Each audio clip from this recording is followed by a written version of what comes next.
Welcome to An Honorable Profession, a podcast giving America hope since 2018. I'm Ryan Coonerty. Along with Debbie Cox Bolton of the New Deal, I'm lucky enough to be your co-host.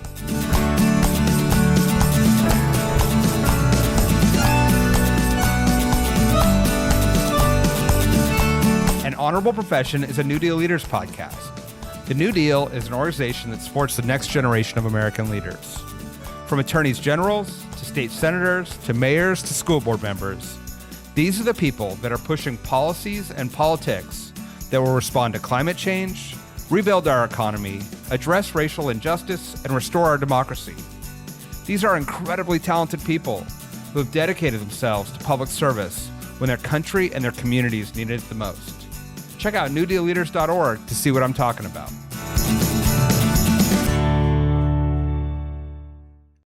Today I talked with Virginia Delegate Elizabeth Bennett-Parker. I thought she brought an incredible and fresh perspective on politics to our conversation. We talked about how she uses her master's degree in the anthropology of food to inform fresh food programs and policy in her state, her experience as a new mom in the House of Delegates, and the prospects for Democrats in a critical off-year election. Enjoy. Virginia Delegate Elizabeth Bennett-Parker, welcome to An Honorable Profession. Look forward to talking to you today. Thanks, same. It's great to be here. I want to start with food. Might be just because I'm hungry, but I also think it's an underappreciated piece of our civic life, political life, has obviously huge implications. You have been involved in several food-based nonprofits, and then you carried some significant legislation around food in the last session. Can you talk a little bit about where this interest has come from and the role you see in your policymaking? Definitely. We could spend probably the whole hour on this. So I actually have a master's degree in food anthropology. Oh, wow. Yes. So have an academic interest in it. I also did work in Singapore studying sort of food policy and food culture. So I guess my interest in sort of food issues dates back more than 10 years. And I think, as you mentioned, food is an incredibly important aspect of our lives. Everyone needs to eat. There's huge implications from nutrition and health to, how we treat farm workers, how our food is transported. There's climate change impacts. Food waste is a huge issue and one of the largest contributors to methane in landfills. So obviously, it's something that everyone does multiple times a day, or hopefully. And there's just so many different intersections between food and policy. So you mentioned the organizations that I had worked with previously. So I had started a social enterprise to fight food waste, both those negative environmental effects as well as the fact that we waste food while members of our community go hungry. So I was working with and hiring women facing barriers to employment for a number of reasons. They may have been formerly incarcerated. They may have been experiencing homelessness. And so recognizing that folks facing those barriers to employment are more likely to be hungry. And I did that. And then was working with a local nonprofit called Together We Bake as a hiring partner.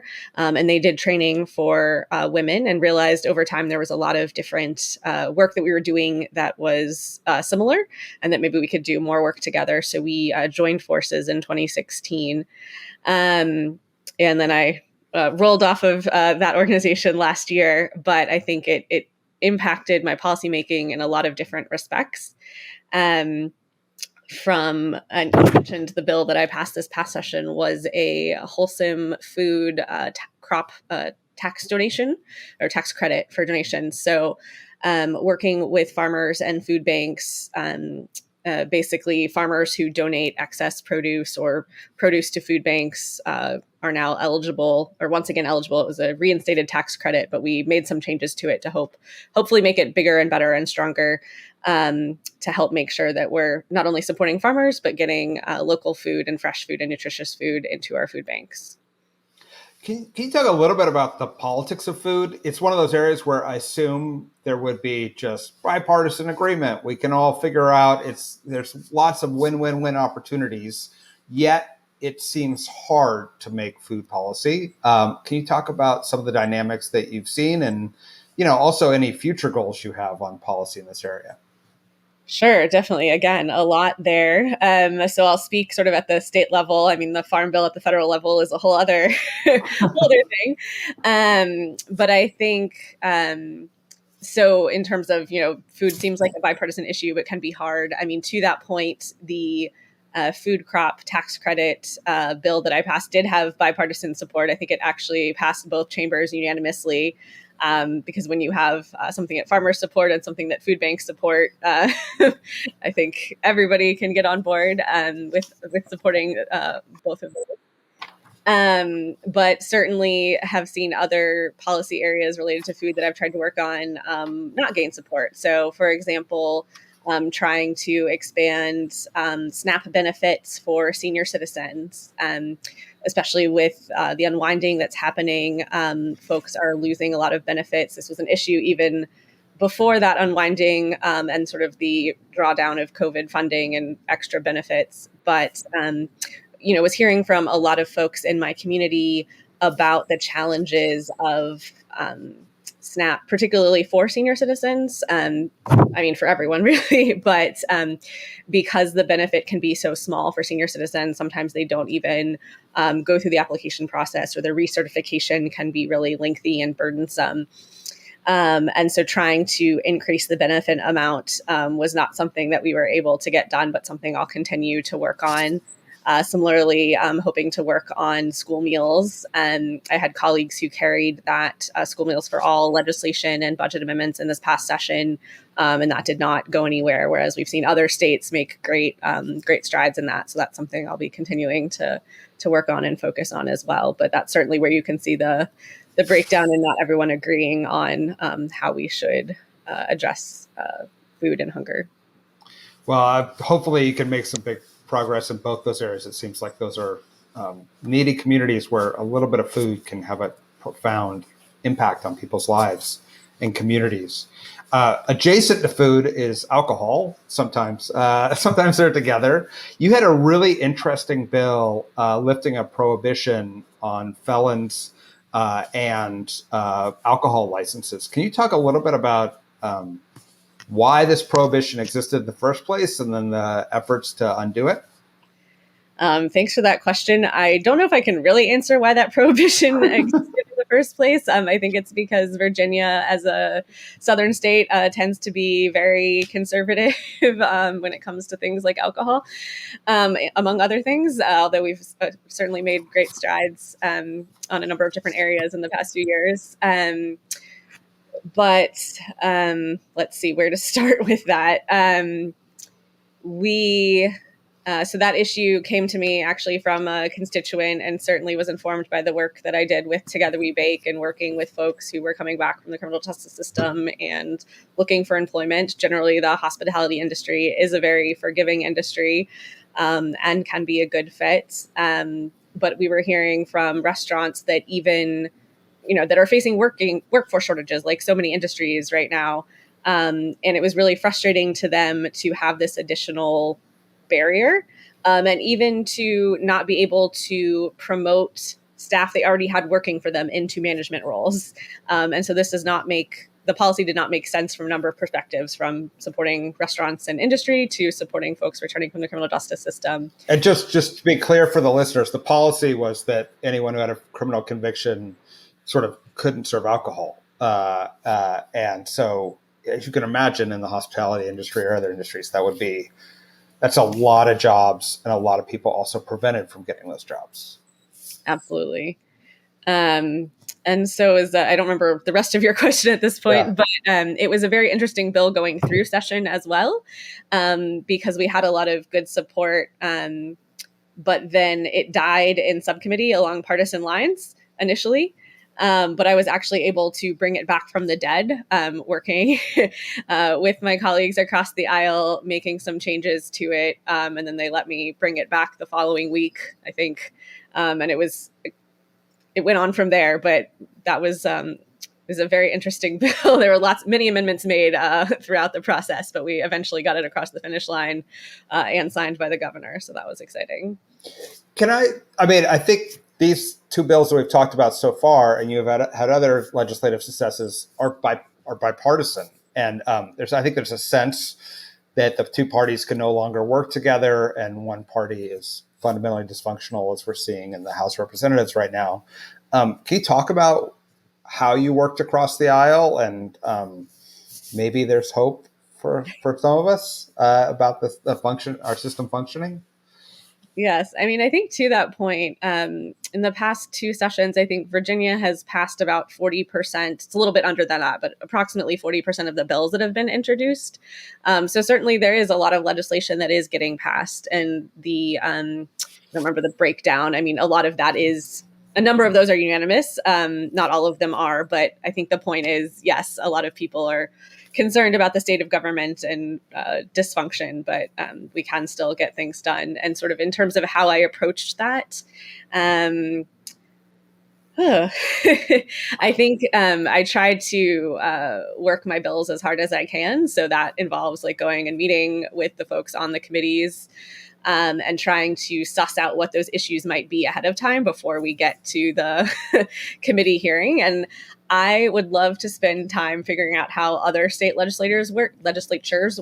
I think in Virginia, we have a very condensed schedule that is actually not helpful in a number of respects. And so by that, I mean, we have a 60-day session one year, a 45-day session the next. I know that's not uncommon for legislatures to be part-time, but we sort of only find out about 24 hours ahead of time that a bill is going to have a hearing. And so sometimes you can predict which committee or subcommittee a bill is going to go to. Like, for example, the ABC bill we were talking about, there is an ABC subcommittee of the General Laws Committee. So you know who those members are and who you need to talk to. But sometimes other bills can get sent different places. And so it can be hard to know who you need to talk to ahead of time. And I've gone down a tangent from your question, but I guess I'd like to talk a little bit about that and sort of a little bit like, what's your life like? Because a part-time legislature is challenging because it's a lot of bills very quickly. It tend not to have big staff support and year-round staff support. So how did you manage the legislative session to make sure not only your bills were moving through, but maybe bad bills from your perspective were stopped and good bills were moved forward? What did you learn this session? There is so much there where to begin. So I think to your point, the Virginia legislature is part-time. We basically get one year-round full-time staff member. And I would say, when I say that the legislature is part-time, we're in session part-time. It's actually interesting. I'm on the finance committee, and Governor Youngkin addressed us recently. And he was acknowledging the outgoing legislative members, and he acknowledged that it was a full-time job, which I appreciated.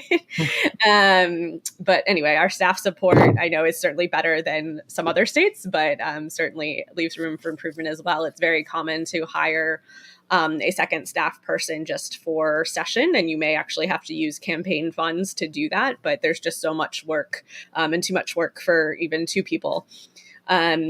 You may also have interns.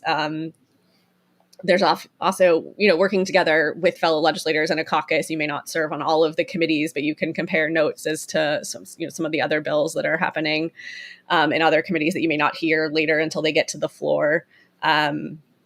So things that I've learned are just,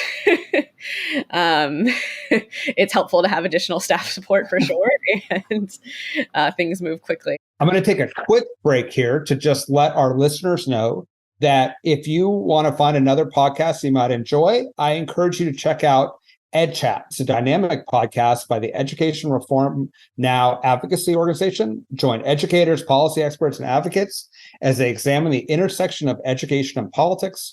Conversations cover how to lead for students in an impactful ways, given record drops in test scores, how to navigate politically treacherous environments, how to ensure equity in education, gain insights into the policies that impact our students while discovering effective strategies to drive meaningful change.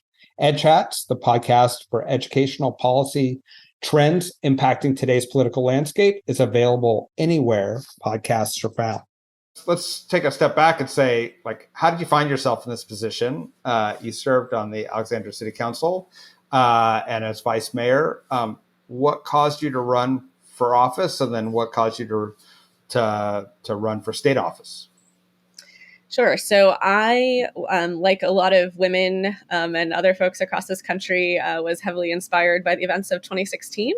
Um, and I did not necessarily think I was going to run for office anytime soon, or I didn't know if I was ever going to run for office. But I went through a training program in Virginia that also exists in other states called Emerge, specifically for Democratic women interested in getting involved. And that was sort of the first step.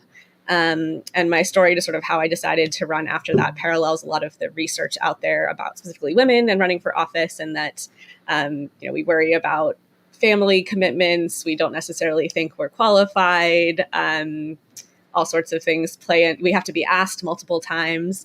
And so all of those things came into play. Someone in the community who's very involved knew I was doing this training program, asked me when I was running. I said I wasn't sure. I might not be running ever. And they sort of were like, nonsense, you need to run for city council next year. And I initially wrote that off as ridiculous. But it sort of kept on coming up. And long story short, I'd actually written it off. But then fast forward a few months, we're in February of 2018. And I was sort of asked again. And at that point, there were 12 people running for 6 seats.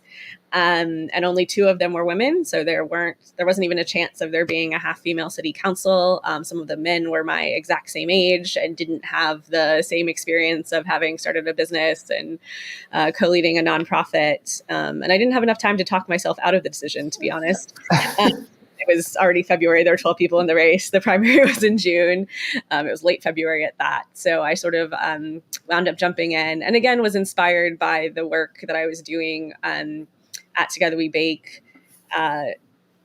My mom had always taught me, if you're not part of the solution, you're part of the problem. And so there were, various challenges that the women in that program were facing, and only so much we could do as a nonprofit. So things like affordable housing in Alexandria, that was one of the reasons that I got into the city council race as well, in addition to all the things that I've just said.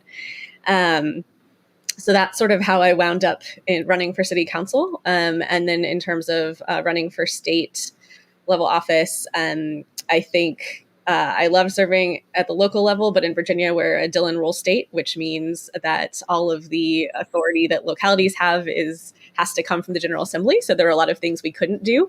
And I did know that going into city council, but it was frustrating sort of almost every day. A new appearance of that popped up, whether it was someone saying, why can't we have a 5-cent fee on plastic bags the way DC and Maryland, especially being so close to DC and Maryland, we heard a lot of, things are happening over there. Why can't we do this in Alexandria? Other examples, we couldn't ban firearms from our own city hall and government buildings until the General Assembly gave us the authority to do that.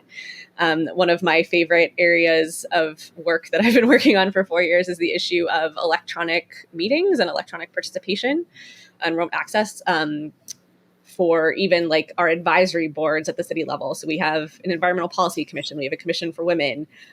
Even how the volunteers who are appointed to serve on those bodies are able to participate remotely is something that is controlled by the state. And until I started working on it, was very limited, and is still very limited, but that's a whole other conversation.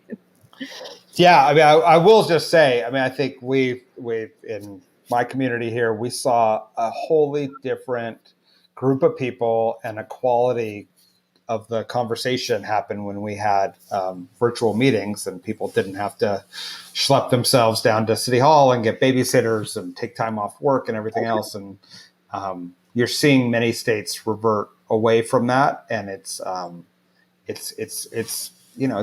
challenge for a democracy. If you want to make it accessible to people, you have to come to them. You can't always expect everyone to come to you. So how that experience on the city council and the challenge of the sort of power of the state, have you been able to address that and get some local authority reestablished? It must be, how do you use your experience on the Alexandria City Council to inform your policymaking at the state? Absolutely. So I'm very much not a fan of unfunded mandates for localities. and generally appreciate the opportunity to, especially in some of the areas that we've been talking about, give localities more flexibility.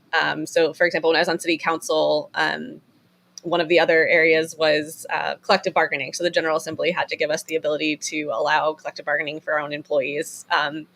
So that was an effort I led on the city council once we had that authority. And jumping from city council to the House of Delegates, especially last year with the switch in control of the House of Delegates, we saw all of those bills, attempts to repeal those bills. So we had bills that attempted to repeal our ability to ban firearms from buildings, attempts to repeal the collective bargaining, so on and so forth. But I think having served at the local level really informs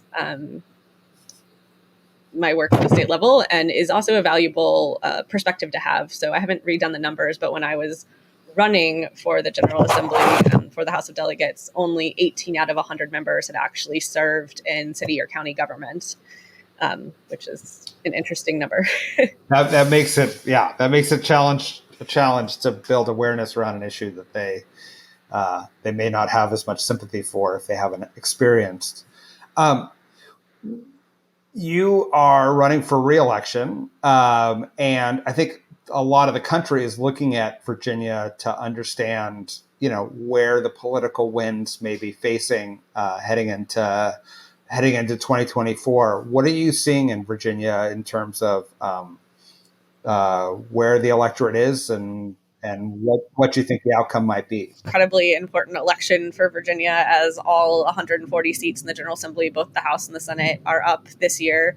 It is obviously an off-year election for us, and there is so much at stake, from protecting abortion rights, protecting voting rights, which has huge implications for 2024, protecting the environmental progress we've made, and so much more. I am cautiously optimistic, but I don't have a crystal ball. I think we've got a lot of great candidates who are doing really hard work in terms of, knocking on doors, getting out that message of the importance to vote, particularly this year. I think abortion is a top issue for a lot of us. And, we've seen that issue play out in other states, and sort of voters do not appreciate the government trying to interfere in a person's medical decision that they should be making with their family and their doctor. And so I think, I don't know what I'm trying to say, but that's certainly on the ballot along with everything else. Yeah, and I assume you're seeing it resonate with voters in terms of motivating them to get to the polls and maybe motivating for them to switch parties or support different candidates. Yeah, absolutely. That's, well, good to know. Fingers crossed for you and for your state and for the country. When you're heading out in the election trail, you are balancing being a new mom. And how do you think about how to serve your community, be a new mom, and then what policies would you like to see to make it easier for more people with families to serve an elected office? Definitely. So it has been challenging, but rewarding, obviously. So I had my daughter in May, so she just turned 5 months old. And she's fantastic, but campaigning and legislating with a baby is certainly a different ball game. I finally took her door knocking for the first time earlier this month. I thought it was finally cool enough to take her, and it was still 80 degrees and got hot quickly. And somehow door knocking goes a little bit more slowly when you have an extra 20 pounds strapped to your chest. Wow. And then it was nap time. Yeah, but I think just partly how's it going, and how did you think about seeking re-election now that you have this daughter in your life? Your life was challenging before. It's even more challenging now. And then, frankly, what should all these systems do to make it a little bit easier for people with young families to serve? Definitely. So I think in terms of thinking about re-election, I was pregnant when I announced that I was running for office, and that continued to inspire me. Right, I want to continue to work on all of the things that we've talked about, because I want my daughter to grow up in a Virginia where she has more rights than a lot of women currently do. And I want her to grow up, and I want both of us to not have to worry about, the active shooting drills that she's going to have to do when she goes to school, and all of the gun violence that we're seeing across the country. I also think, I was a strong supporter of paid family leave before I was pregnant and had her. But if it's possible to be even more pro paid family leave, I certainly am. But I was very supportive before. I think in terms of sort of what we need to do to better support families with young children. I mean, there's so much, both what we need to do to support families with young children, just generally as a country and as a policy, from paid family leave, as an example, and affordable childcare. But if you also want to talk about the importance of having folks with young kids in the legislature, you're more likely to have some of those policies passed when you have people with lived experience who fully understand what it's like.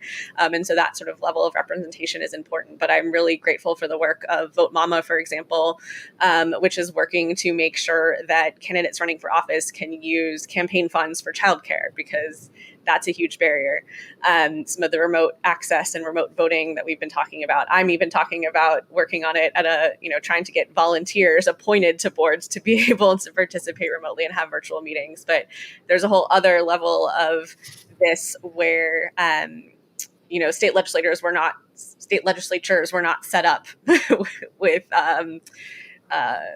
young, people with young children in mind. They were set up by gentlemen farmers. And so, for example, the budget compromise that was reached in Virginia this year didn't come out until September. We got sort of 1 week of notice of like when we had to be back in Richmond. My husband was leaving town for work that same day. And you don't know how long that session is going to last. So I wound up like figuring out childcare here until 8 p.m. And I was sort of like, if we're not done by 5 p.m., then I'm going to bounce because I was not allowed to vote remotely. I was not allowed to participate remotely. COVID is the only reason that you can do that right now. And so it worked out. We were done on time. But, I think back to if we'd had that budget compromise shortly after I had given birth, for example, like there's no way I would have made it down to Richmond for that vote. So I think there's a lot that we need to do to modernize not just legislatures, but also local elected office, and sort of recognizing that these quote unquote part-time jobs are not actually part-time jobs, and require all sorts of scheduling gymnastics, I would call them, and sort of being a little bit more accommodating at the state and local level to recognizing that folks have other responsibilities, whether that's in many cases paid work and family and other things going on.